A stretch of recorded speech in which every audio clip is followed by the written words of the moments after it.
আমি ৩টে গভর্নমেন্টের সময়কালেই গান বাজনা করে ফেলেছি। আমার কখনোই আমরা ওরার মধ্যে দিয়ে আমাকে যেতে হয়নি।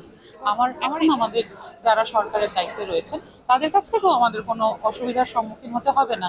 যে কোনো গভর্নমেন্ট যখন আসেন তাদের প্রত্যেকের কাছ থেকে আমাদের অনেক আয়ই হয়। তো সেই ক্ষেত্রে আমার বিশ্বাস যে যারা একেবারে জনমত এবং নতুন নির্বাচিত সরকারকে আমার তরফ থেকে অনেক অনেক শুভেচ্ছা। আগামী দিনে অনেক ভালো কাজ করার আশায় থাকি। স্বাস্থ্য, শিক্ষা, আমাদের সেফটি এবং নিজে যেহেতু আমি একজন শিল্পী, সেই হিসাবে আমি অবশ্যই চাইবো যে আমাদের কাজের পরিসরটা আরো উন্মুক্ত হোক। আমরা যাতে আরো অনেক বেটার ওয়েতে কাজ করতে পারি, স্বাধীনভাবে কাজ করতে পারি, নির্ভয়ে কাজ করতে পারি। আগে কি আমরা স্বাধীন ছিলাম? অবশ্যই ছিলাম। আমি আমার দিক থেকে আমি বলতে পারি, দেখো আমি 2011 সাল থেকে প্রফেশনালি গান বাজনা করছি। সেক্ষেত্রে আমার কখনোই কোনো অসুবিধার সম্মুখীন হতে হয়নি। এবং তার আগেও যখন আমি পড়াশোনা করেছি গান বাজনা নিয়ে, আমার তখনও কোনো অসুবিধার সম্মুখীন হতে হয়নি।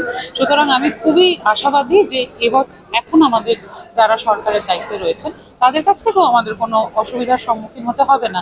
যে কোনো গভর্নমেন্ট যখন আসেন তাদের প্রত্যেকের কাছ থেকে আমাদের অনেক এক্সপেকটেশনটা হাই হয়।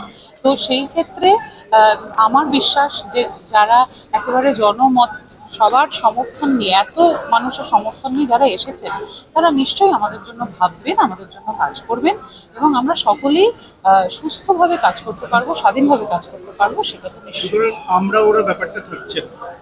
আমি আবারও বলছি, আমি ৩টে গভর্নমেন্টের সময়কালেই গান বাজনা করে ফেলেছি। আমার কখনোই আমরা ওরার মধ্যে দিয়ে আমাকে যেতে হয়নি। আমার এটাই বিশ্বাস যে আগামী দিনেও আমাকে যেতে হবে না। দেখো, যার না ট্যালেন্ট থাকে, যাকে মানুষ ভালোবাসেন, এবং যে নিজের কাজটা করে চলে, যেমন তোমরা, আমরা, আমাদের তো যে কোনো সরকার যেই আসুন না কেন তাদের কাজ আমাদের করতেই হবে। সুতরাং সেই ক্ষেত্রে আমি অনেক আশাবাদী এবং নতুন নির্বাচিত সরকারকে আমার তরফ থেকে অনেক অনেক শুভেচ্ছা। আগামী দিনে অনেক ভালো কাজ করার আশায় থাকি।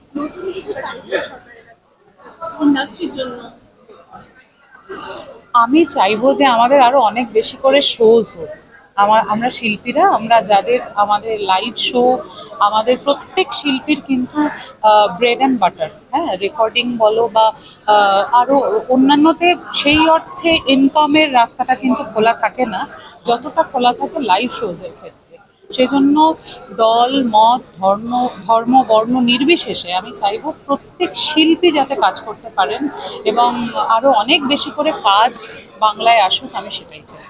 আর তুমি তো ব্যক্তিগতভাবে আবির্ভাব ফ্যান, তো এই ফ্র্যাঞ্চাইজিকে কি বলতে চাইবে?